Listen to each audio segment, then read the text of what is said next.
Pemirsa, untuk meningkatkan pemahaman wajib pajak, khususnya para bendahara desa dan pelaku usaha yang sudah berstatus PKP, Kantor Pelayanan Penyuluhan dan Konsultasi Perpajakan atau KP2KP Pacitan menggelar diskusi dan sharing session. Kegiatan ini mendapat antusiasme tinggi dari peserta, terutama karena membahas langsung berbagai permasalahan di lapangan. Kantor Pelayanan Penyuluhan dan Konsultasi Perpajakan KP2KP Pacitan menggelar kegiatan diskusi dan sharing session bertema Hak dan Kewajiban Wajib Pajak Kamis 19 Juni 2026 pagi di Gedung Pandan Kurung, kawasan Pantai Telengria, Kecamatan Pacitan, Kabupaten Pacitan. Acara ini dihadiri oleh para bendahara desa sekecamatan Pacitan, bendahara instansi pemerintah daerah, serta para pelaku usaha yang telah berstatus pengusaha kena pajak atau PKP. Kegiatan ini dikemas dalam bentuk diskusi interaktif dan sesi tanya jawab sehingga peserta dapat langsung menyampaikan persoalan yang dihadapi di lapangan. Sementara itu, Kepala KPP Pratama Ponorogo Indra Priyadi menyampaikan bahwa tujuan utama kegiatan ini adalah untuk memperjelas berbagai ketentuan perpajakan, khususnya yang berkaitan dengan PKP.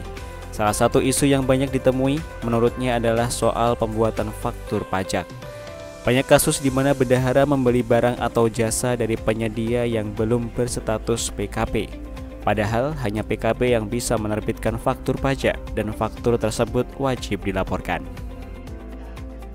Ia menambahkan sejak diperlakukannya sistem Cortex yang baru, beberapa kendala memang sempat muncul, terutama pada masa transisi. Namun secara umum, tingkat kepatuhan wajib pajak termasuk pelaporan SPT masa PPN menunjukkan tren positif. Bahkan Pacitan saat ini menempati posisi kedua terbaik dalam hal kepatuhan pelaporan PPN di tingkat Kanwil.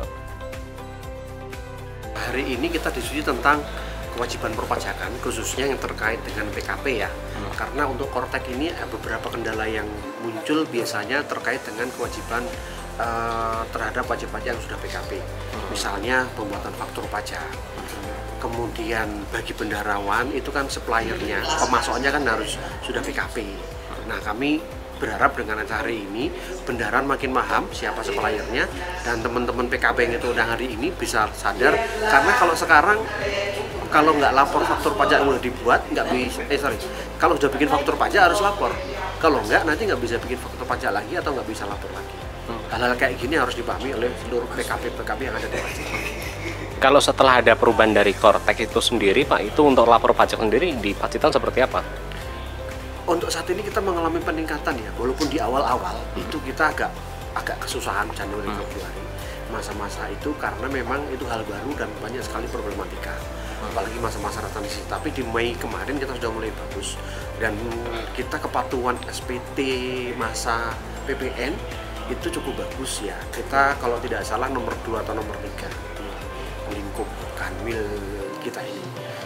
Jadi sudah cukup bagus meningkat, walaupun masih harus ditingkatkan karena prosentasenya masih kecil. Saya nggak lupa prosentasenya.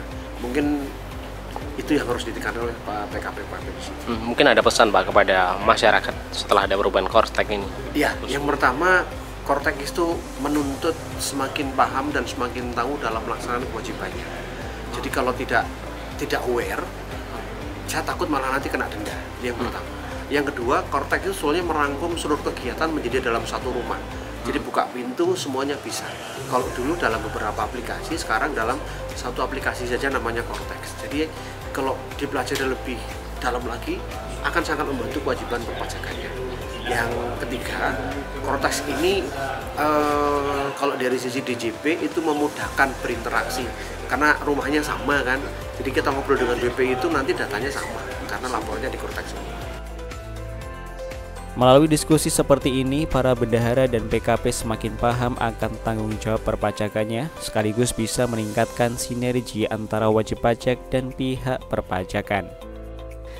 Kegiatan tersebut berjalan lancar dan mendapat antusiasme tinggi dari para peserta yang aktif berdiskusi hingga sesi terakhir acara. Edwin Aji, JTV Pacitan.